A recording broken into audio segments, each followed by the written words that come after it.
안녕하세요. 4월 둘째 주 그룹 큐티 나눔입니다. 반전 두 번째, 위기와 성취 사이에서 출애굽기 1장 1절부터 22절 사이의 말씀입니다. 먼저 마음을 열고 찬양과 나눔 함께 하시겠습니다. 찬송가 373장 고요한 바다로.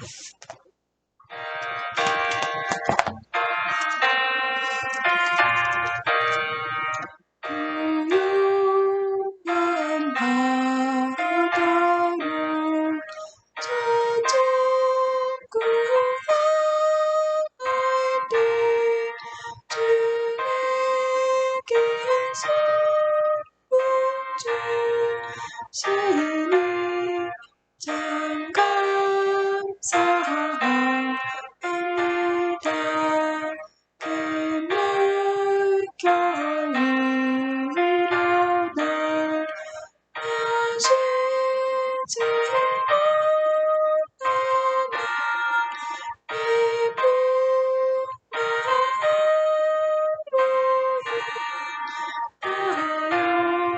또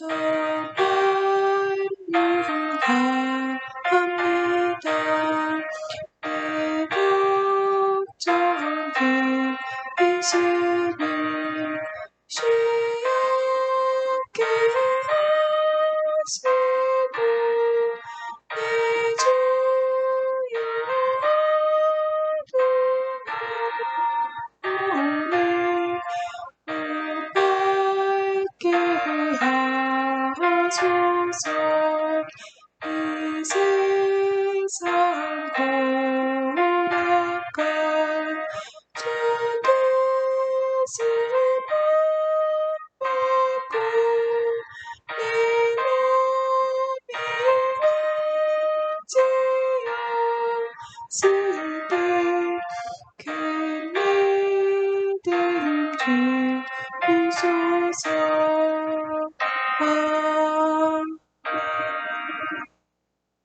아멘. 지난 한 주 어떻게 지냈는지 서로의 근황을 나눠봅시다. 지난 한 주, 저는 생각지도 못했던 목표를 달성하게 돼서 너무 감사한 한 주를 보냈던 것 같습니다. 지난달 어떻게 보면은 열심히 살았던 것도 있고 하나님 안에서 정말 게으름을 피우려고 했던 것도 있는데 그때마다 주님께서 저를 깨워주시고 저에게 해주실 말씀이 있으셨던가 봅니다. 그때마다 일찍 일어났어야 되는데 더 일찍 일어나서 주님의 말씀에 귀를 기울였어야 되는데 그것을 조금 게을리하지 않았나 하는 반성을 많이 했고요. 오늘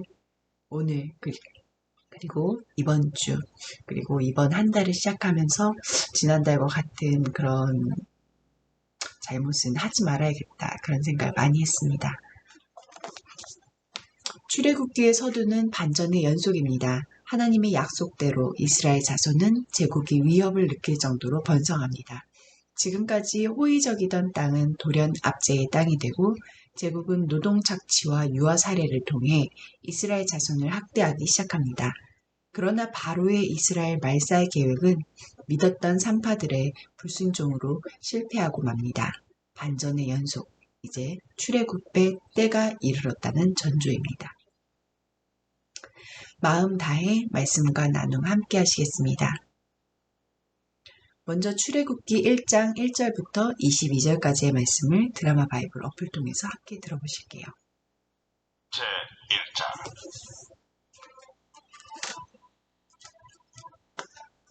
야곱과 함께 각각 자기 가족을 데리고 애굽에 이른 이스라엘 아들들의 이름은 이러하니 루벤과 시므온과 레위와 유다와 이사갈과 스불론과 베냐민과 단과 납달리와 갓과 아셀이며 야곱의 허리에서 나온 사람이 모두 70이요 요셉은 애굽에 있었더라. 요셉과 그의 모든 형제와 그 시대의 사람은 다 죽었고 이스라엘 자손은 생육하고 불어나 번성하고 매우 강하여 온 땅에 가득하게 되었더라. 요셉을 알지 못하는 새 왕이 일어나 애굽을 다스리더니 그가 그 백성에게 이르되 이 백성의 이스라엘 자손이 우리보다 많고 강하도다. 자, 우리가 그들에게 대하여 지혜롭게 하자. 두렵건대 그들이 더 많게 되면 전쟁이 일어날 때 우리 대적과 합하여 우리와 싸우고 이 땅에서 나갈까 하노라. 감독들을 그들 위에 세우고 그들에게 무거운 짐을 지워 괴롭게 하여 그들에게 바로를 위하여 국고성 비돔과 라암셋을 건축하게 하리라. 그러나 학대를 받을수록 더욱 번성하여 퍼져나가니 애굽 사람이 이스라엘 자손으로 말미암아 근심하여 이스라엘 자손에게 일을 엄하게 시켜 어려운 노동으로 그들의 생활을 괴롭게 하니 곧 흙 이기기와 벽돌 굽기와 농사의 여러 가지 일이라. 그 시키는 일이 모두 엄하였더라. 애굽 왕이 히브리 산파 십부라라 하는 사람과 부하라 하는 사람에게 말하여 이르되, 너희는 히브리 여인을 위하여 해산을 도울 때 그 자리를 살펴서 아들이거든 그를 죽이고 딸거든 살려두라. 그러나 산파들이 하나님을 두려워하여 애굽 왕의 명령을 어기고 남자 아기들을 살린지라. 애굽 왕이 산파를 불러 그들에게 이르되, 너희가 어찌하여 이같이 남자 아기들을 살렸느냐? 산파가 바로에게 대답하되, 히브리 여인은 애굽 여인과 같지 아니하고 건장하여 산파가 그들에게 이르기 전에 해산하였더이다. 하나님이 그 산파들에게 은혜를 베푸시니 그 백성은 번성하고 매우 강해지니라. 그 산파들은 하나님을 경외하였으므로 하나님이 그들의 집안을 흥왕하게 하신지라. 그러므로 바로가 그의 모든 백성에게 명령하여 이르되, 아들이 태어나거든 너희는 그를 나일강에 던지고 딸이거든 살려두라. 아멘. 너무 무서운 말씀입니다. 하지만 이 말씀 중에서도 반전이 계속된다는 사실이 너무 감사하네요. 마음 다해 말씀과 나눔 1번입니다. 애굽 왕 바로가 강성해진 이스라엘 자손을 학대하기 시작합니다. 작은 1번입니다. 애굽으로 내려간 야곱의 자손은 요셉까지 모두 몇 명입니까? 몇 명이었을까요? 5절 말씀입니다. 야곱의 허리에서 나온 사람이 모두 70이요. 요셉은 애굽에 있었더라. 모두 70명이었습니다. 작은 2번입니다. 호위의 땅이 압제의 땅으로 바뀐 결정적인 계기는 무엇입니까? 8절 말씀입니다. 요셉을 알지 못하는 새 왕이 일어나 애굽을 다스리더니 요셉을 알지 못하는 새 왕이 일어나서 위기가 시작되었습니다. 작은 3번입니다. 위협을 느낀 애굽 왕은 이스라엘 자손의 번성을 막기 위해 어떤 계략을 사용합니까? 11절 말씀입니다. 감독들을 그들 위에 세우고 그들에게 무거운 짐을 지워 괴롭게 하여 그들에게 바로를 위하여 국고성 비돔과 라암셋을 건축하게 하니라. 가혹한 혹사를 했고 노동 강도를 심하게 하면서 학대를 했습니다. 나눔 1번입니다. 이스라엘 자손의 번성은 아브라함에게 주신 약속, 창세기 22장 17절 말씀이죠. 그 약속의 성취인 동시에 이제 땅의 약속이 성취될 것을 내다보게 합니다. 어떻게 하면 어려운 현실 속에서도 끝까지 신실하게 약속을 붙잡고 살아갈 수 있을지 서로 격려가 되는 말씀을 나눠봅시다. 어려운 현실 속에서 믿고 붙잡을 수 있는 건 오직 하나님밖에 없었습니다. 저의 경우에요. 그래서 고등학교 시절에도 학교에 있었던 기도실에서 늘 점심시간 끝나고 나면 달려가 기도를 했습니다. 내가 아직 둔하고 하나님 말씀을 잘 알지 못하고 세상 일에 민감하지 못하기 때문에 저희 아버지를 통해서 저에게 말씀해 주시고 또 하나님께서 저를 통해 하실 일들을 아빠를 통해서 이루어지게 하여 달라고 그렇게 기도를 했었던 것 같습니다. 지금 돌아보면 아빠가 저에게 이렇게 해라 라고 직접적으로 말씀하셨던 그 내용들이 어떻게 보면 저에게 다 도움이 됐었던 내용이었던 것 같고 또 그것들을 토대로 하나님을 기뻐하실 수 있게 제가 노력하지 않았나 그런 생각이 들었습니다. 나눔 2번입니다. 잔인한 애굽의 횡포는 이스라엘 자손이 거할 곳이 어디인지 의지할 분이 누구인지 깨닫게 할 것입니다. 팬데믹 상황이 우리 일상을 무너뜨리고 공동체를 흔들기도 했지만 그동안 당연하게 여긴 것들이 당연한 것이 아님을 깨닫게 했을 겁니다. 달라진 시선을 나눠봅시다. 잔인한 애굽의 횡포, 이스라엘 자손이 거할 곳이 어디인지, 의지할 분이 누군지 깨닫게 할 것.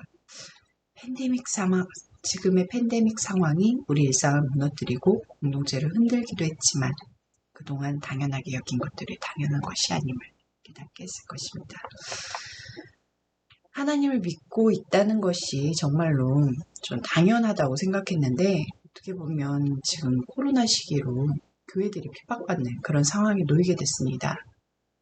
교회들이 핍박을 받는 상황. 어떻게 보면 하나님을 알지 못하는 사람들이 자꾸 늘어나고 있지 않나 그런 생각이 들고 그 시기에서 하나님께서는 믿는 사람들을 더욱 단련시키기 위해서 지금의 상황을 주신 게 아닌가 그런 생각이 들었습니다. 큰 2번입니다. 히브리 산파들을 이용한 바로의 유아살의 계략도 실패합니다. 학대를 받을수록 이스라엘 자손이 번성하자 애굽 왕이 꺼낸 최후의 수단은 무엇입니까? 16절 말씀입니다. 이르되 너희는 히브리 여인을 위하여 해산을 도울 때 그 자리를 살펴서 아들이거든 그를 죽이고 딸이거든 살려주라. 산파들에게 남자아이가 태어나면 죽이라고 했습니다. 작은 2번입니다. 애굽 왕의 계략을 좌절시킨 이들은 누구입니까? 17절 말씀입니다. 그러나 산파들이 하나님을 두려워하여 애굽 왕의 명령을 어기고 남자아이들을 살린지라. 애굽 왕의 계략을 좌절시킨 이들은 하나님을 경외했던 히브리 산파들이었죠. 나눔 3번입니다. 바로의 잔인한 계획은 멈추지 않았습니다. 사탄은 지금도 갖은 방법으로 우리를 하나님에게서 끊으려고 합니다. 이럴 때 우리가 어떻게 대응해야 하는지 히브리 산파들과 모세의 가정을 보면서 서로 나눠봅시다. 2장 1절부터 3절 2장 1절부터 3절 읽겠습니다. 레위 가족 중 한 사람이 가서 레위 여자에게 장가들어 그 여자가 임신하여 아들을 낳으니 그가 잘생긴 것을 보고 석 달 동안 그를 숨겼으나 더 숨길 수 없게 되매 그를 위하여 갈대 상자를 가져다가 역청과 나무친을 칠하고 아기를 거기 담아 나일 강가 갈대 사이에 두고 모세의 가정을 보면서 그리고 히브리 산파들을 보면서 하나님에게서 끊으려고 하는 사탄의 계획을 우리가 어떻게 맞서 대응해야 합니까? 하나님께서는 분명히 우리를 하나님에게서 멀리 떨어지게 하지 않으려고 많은 노력을 하시지 않을까. 그 노력을 우리가 더 많은 노력을 해야 되지 않을까. 그런 생각합니다. 하나님을 사랑하는 마음이, 하나님을 경외하는 마음이, 하나님을 두려워하는 마음을 정말 계속해서 가져야지. 그리고 성경책을 우리 말씀 속에서 우리 생활 가운데서 늘 놓지 않아야 함을 정말 깨달아야 할 것 같습니다. 마음 모아 함께 기도하시겠습니다. 삶을 위해서는 아무리 상황이 암담해도 구원을 이루어가시는 주님의 손길을 늘 의지하게 하소서. 공동체를 위해서는 약속의 성취와 위기 사이에 있는 긴장 속에서 악에 굴복하지 않고 주의 백성을 살리는 일에 헌신하게 하소서. 함께 기도하시겠습니다.